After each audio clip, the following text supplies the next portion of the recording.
This Civic Media podcast is sponsored by UW Organ and Tissue Donation. Organ donations are desperately needed, and now is the right time to become an organ donor. Talk to your family. Get the dot. Save lives. Go to heroicdeed.com. This is your WISS Daily News Roundup for Oshkosh Air Support, 98.3 FM and 1100 AM. The Bucks lose to the Nets. Hi, I'm Mike Clemens with sports. NBA, for the second time in a week, the Bucks lose at home to the Brooklyn Nets. The final 113-110. The Bucks trailed by as much as 24 points. Head coach Doc Rivers. Yeah, two completely different games to me. I mean, the first game the other night, Giannis was barely moving, getting back. Tonight, I just thought their defensive intensity, we literally didn't run much offense tonight, and you saw the difference. NFL, the Packers getting ready to host the Chicago Bears Sunday. 3 Packer players named to the Pro Bowl. Defensive players Rashawn Gary and Xavier McKinney. On offense, running back Josh Jacobs, who left the Raiders to come to Green Bay, earning his 3rd career trip to the Pro Bowl. I feel like if you go about things the right way, you come in every day willing to work, then all the accolades and all the other kind of things, it'll take care of itself in the end. So I just come in and, try to be a better version of me each day, and I guess I'm reaping that right now. That's the Packers' Josh Jacobs. With sports, I'm Mike Clemens.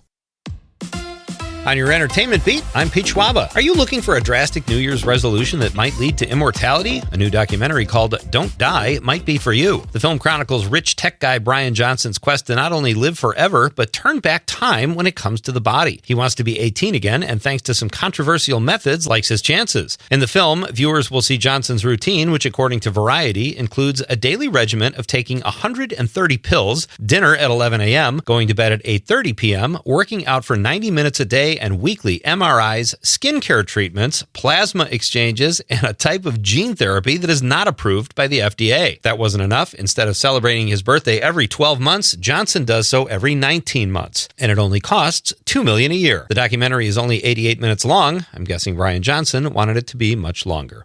You can stream Don't Die on Netflix. Tom Cruise is getting into the casting business. The Mission Impossible star is currently looking for a younger version of himself to play the role of Ethan Hunt. The next 2 installments of the franchise, those would be films 8 and 9, will be prequels. Rumor has it the 8th film will be Cruise's last on screen, but he will still continue to produce the franchise. Glenn Powell was initially rumored to take over the role, but those rumblings have recently been shot down. No word yet on whether or not Cruise will expect his younger self to do his own stunts. Could be a deal breaker. Sticking with the action thriller genre, Viola Davis will play the president in the upcoming film G20. Variety reports the Oscar winner will play Commander-in-Chief Danielle Sutton, who narrowly avoids being kidnapped, then proceeds to save her family and the world. The film will be directed by Patricia Riggin and drop on Amazon Prime this coming spring. For more showbiz fun, tune into Nightlight with me, Pete Schwaba, weeknights from 6 to 8 p.m. on the Civic Media Radio Network. Hollywood has a reputation of being progressive, but as a recent drill down would indicate, that isn't always the case. According to Variety, despite women directing some of 2024's critically acclaimed hits like Baby Girl, The Fire Inside, and The Substance, overall, women directed just 16% of the 250 top-grossing films from last year. That is about the same percentage as 2023. When you drill down even further, women directed only 11% of the top 100 grossing films from last year. 23-year-old music phenom Billie Eilish had the most streamed song of 2024. The song Birds of a Feather off Eilish's 3rd album, Hit Me Hard and Soft, was streamed over 1.75 billion times on Spotify. The song was written by Eilish and her brother Phineas. Birds of a Feather has been nominated for 3 Grammy Awards, including Song of the Year, Record of the Year, and Best Solo Performance of the Year. Looks like I got shut out again. Partly cloudy today, but it is going to be cold with a high of only 20 this afternoon. And the wind northwest at 10 to 20 will keep the wind chill factor hovering around or a little above 0 here for a good chunk of the day. Clear tonight, down to 5 above tomorrow. Sunshine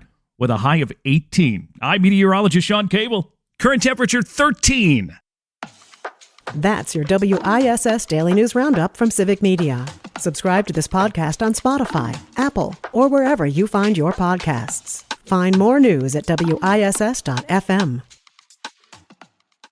The national news cycle never stops, but it can be hard to find news about your local community. Civic Media is dedicated to providing quality local and state news coverage across Wisconsin. With the Civic Media app, you can get notifications about local stories that matter to you and your community. Find the free Civic Media app in your phone's app store and choose notifications from the menu to tell us what kind of news you want to hear about.